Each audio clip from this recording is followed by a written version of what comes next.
طاہر محمد لاہور کی ایک چھوٹی سی مسجد کے امام ہیں، لیکن دوسری مساجد کے اماموں سے یوں ذرا مختلف ہیں کہ ماضی میں وہ منشیات کے عادی رہ چکے ہیں، لیکن اب نہ صرف خود نجات پا چکے ہیں بلکہ دوسروں کو بھی اس لعنت سے بچانے کی جنگ لڑ رہے ہیں، اور ان کا خاص میدان ہے کہ کس طرح انجیکشن کے ذریعے نشہ کرنے والوں میں ایڈز، HIV، ہیپاٹائٹس اور دوسرے مہلک امراض کا پھیلاؤ روکا جا سکے۔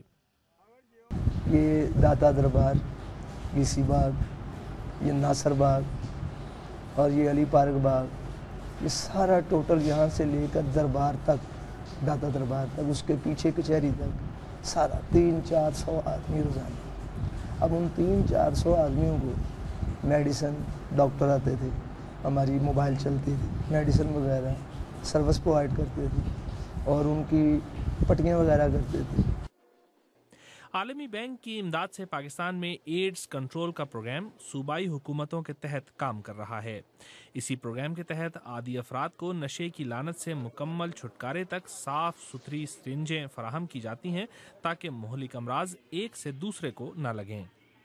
صوبہ پنجاب میں اس پروگرام کے تحت نئی زندگی نام کی غیر سرکاری تنظیم نشے کے عادی افراد کو صاف ستھری سرنجیں فراہم کرنے پر مامور تھی، لیکن مئی کے آغاز میں صوبائی سیکریٹری صحت فواد حسن فواد نے اچانک تنظیم کے فنڈز روک کر اس کے ساتھ معاہدہ ختم کر دیا۔ 2005 سے یہ پروجیکٹ چل رہا تھا، آہستہ آہستہ ایک شہر سے یہ 8 شہروں تک پہنچ چکا تھا اور 12 شہروں تک 2010 کے اینڈ تک پہنچ جانا چاہیے تھا اس کو، اور 22,000 ایسے لوگ جو ٹیکے کے ذریعے نشہ کر رہے ہیں اور سڑکوں پہ زندگی گزار رہے ہیں ان تک سروسز پہنچانا اس کا مقصد تھا تاکہ HIV آپس میں نہ پھیل سکے۔ 16 مارچ کو خط آیا پنجاب ایڈز کنٹرول پروگرام سے، جو کہ سیکٹری صاحب نے لکھوایا کہ ہمیں نام اور پتے ہر اس شخص کے بتائیں جس کو آپ سروسز دے رہے ہیں اور جس کو آپ نے رجسٹر کیا ہوا۔ 28 مارچ کو میں جا کے سیکٹری صاحب کو ملا اور ان کو ایکسپلین کیا کہ جی کانٹریکٹ کے مطابق اور کانفیڈینشیلٹی کلاز کے مطابق، جو کہ کانٹریکٹ میں واضح لکھی ہوئی ہے، ہم آپ کو نہ نام اور نہ پتے دے سکتے ہیں۔ سیکٹری صاحب کو یہ بات بالکل پسند نہیں آئی۔ وہ پیمنٹ جو ریلیز ہوئی تھی ہمیں سروسز دینے پہ، وہ 7 کو ریلیز ہوئی اور 14 تاریخ کو وہ سیکٹری صاحب نے بلاک کروا دی۔ اس کے بعد 6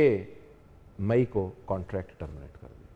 سو مین وجہ جو ابھی تک سامنے آئی ہے وہ یہی آئی ہے کہ جی کانفیڈینشیلٹی کلاز ہم توڑیں، نام اور پتے ان کو بتائیں، اور چونکہ وہ نہیں بتائے گئے اور نہ ان تک وہ پہنچے ہیں، اس بات پہ انہوں نے کانٹریکٹ کینسل کیا۔ نئی زندگی کے موقف کے مقابلے میں صوبائی سیکریٹری صحت نے کیمرے پر تو BBC سے گفتگو سے انکار کر دیا، لیکن فواد حسن فواد کا کہنا تھا کہ گو انہیں نئی زندگی کی طرف سے نشے کے عادی لوگوں کی تفصیلات نہ دیے جانے پر مایوسی ہوئی، لیکن نئی زندگی کے ساتھ معاہدے کی منسوخی کا اصل سبب یہ نہیں ہے، بلکہ ان کے سامنے نئی زندگی کے کام کی مکمل تصویر نہیں تھی۔ دوسری طرف 6 مئی کے سیکریٹری صحت کے تحریری احکامات کے بعد نئی زندگی نے 1 جون سے نشے کے عادی افراد میں صاف اور غیر استعمال شدہ سرنجیں تقسیم کرنا بند کر دی ہیں۔ اگے نئی زندگی والے روز آتے سن، سانوں پٹی کرتے سن، ڈریسنگ کرتے سن، دوائی دے سن، گولیاں دے سن، سرنجاں نویاں دے سن، اور ہن ਇੰਨੇ ਸਾਡੇ ਕੋਲ ਪੈਸੇ ਨਹੀਂ ਹੁੰਦੇ ਕਿ ਅਸੀਂ ਸਰਿੰਜ ਬਾਜ਼ਾਰੋਂ ਮੈਡੀਕਲ ਸਟੋਰ ਤੋਂ 10 ਰੁਪਏ ਦੀ ਲਈਏ। ਹੁਣ ਇੱਕ ਸਰਿੰਜ ਜਿਹੜੀ ਅਸੀਂ 4 ਵਾਰੀ ਇਸਤੇਮਾਲ ਕਰਨੇ ਆ, ਅੰਦਰ ਨਹੀਂ ਜਾਂਦੀ, ਸੂਈ ਟੁੱਟ ਜਾਂਦੀ ਹੈ। ਇਹ ਸਾਡਾ ਮਹਿਕਮਾ ਪੰਜਾਬ ਹੈਲਥ